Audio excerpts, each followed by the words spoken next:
Hi strangers, it is Saturday, April 2nd, 2011, and today has been a extremely frustrating day for me. I did not get a chance to do a video last Saturday because I was celebrating my birthday and I didn't get home until Monday, even though I was expecting to get home on Sunday. As you can tell from this video quality and how terrible it is, I don't have my camera because I have no idea where it is, and that really sucks because I have a lot of birthday footage on there that I wanted to show you guys. We went to this place called Wizard Quest that had a bunch of stuff on there. I didn't actually get to film the quest because we had to do a lot of searching and looking around for things, but it was a pretty cool place and I wanted to show you the inside, but I can't because I don't have the stupid camera. And then, I didn't get a chance to do a video, so I was like, okay, well, I'll get a chance to do it next Saturday. Well, fail because I'm doing it on the stupid webcam because I have no idea where the camera is. And I also lost my iPod, which is just not good. But I am choosing to look on the bright side of things, even though life just seems to be having fun with my pain at the moment, because school on Friday was terrible, and school is never just downright terrible for me, but it definitely was this Friday. So I will tell you all a little bit about that in an attempt to try and relieve some of my very stress. And so here it goes. This story takes place in my geometry class at school, and consists mainly of the people around me and the geometry teacher. So he is the most awkward way of teaching because he does so much talking instead of actual showing you how to do the math on the board, and I don't understand it. So I sit there staring at the board, trying to make sense of the numbers and letters and circles and lines that he's drawing up there. And, it just looks like me looking at it, but inside of my brain, there's a lot of computation going on, trying to figure out things. But no, he just sees me staring at the board, so he decides to call on me. Now, that is the thing that I absolutely hate about teachers. They're going to call on you the minute you don't know the answer, but if I stand there all day like this, ooh, ooh, ooh, ooh, please answer me, call on me, call on me, call on me, you're never going to call on me. But then the minute I am sitting there looking like, then you're going to call on me, because I clearly don't know the answer. So he calls on me, and I'm like,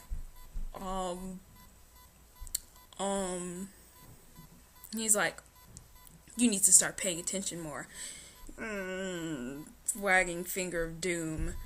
And I'm just like, well, I'll, make a better attempt to pay attention. But then if we're doing the same thing that I clearly don't understand, so then he calls on me again, a few minutes later over the same concept, and I'm just like, I still don't know. And he's like, go stand at the back of the room. And I'm like, okay. So then I go stand at the back of the room, and then he comes back there, because the bell rang like 2 minutes after he said this. So what type of punishment was that, honestly? And he's like, every time I look at you, you're dozing off, or staring at the board, or staring at the wall, or staring at the clock. You need to pay attention.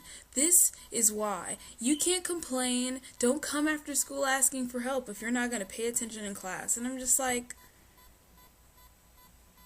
you know what, sir? I really don't. I don't need this. And if your attempt is to try and guilt me into making up an answer to waste everyone's time, then you're failing, because now you're wasting your time. I'm not even listening anymore. So that was my unrelated rant of the week, and I watched Will's video about the author who just failed, so openly for everyone, and it really brought me to a happy place, which is good. I've read a lot of books by authors that just are a little, I don't know, that lack professionalism. I love John Green, and he's my favorite artist because not only is he professional, he's a really friendly person. I have gone to some book signings for books that authors have written that I really enjoyed, and got up there to the author and had them, they're opening the book about to sign it, and I'm trying to make conversation with them, and they're just totally blowing me off, or, misspelling my name because they're not really listening as I'm talking, or just yelling at people in the line to buy their book. I'm just like, I don't have to buy this. I like you. I like your book. Be nice to me, or care about what it is I'm trying to say to you. Anyway, and that always just amazes me. Like, I want to be an author when I get older, and I would never do that to someone who likes my stuff because I'm gaining, integrity as a writer based on what you think about my stuff and what you think about me personally. So I'm going to try and have the best relationship with you as I possibly can, instead of yelling at people and getting upset about reviews, because with a story, there are always going to be two sides of it. There are going to be people who absolutely love your book, people who can read it, but, it's not really their style, and people who absolutely hate it. That's just the way that books are.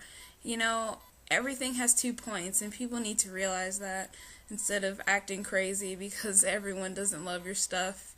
Not everyone loves Stephenie Meyer's books, but she's still well known. And not everybody loves,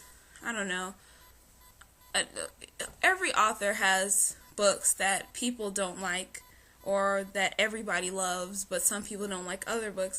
And it's just something you have to deal with as an author. You need to grow up, be mature, and not swear at people who don't like your book, because then people who do like your book see it and they're like, wow, she's kind of a jerk. And then you just have a reputation of being that artist that is a jerk.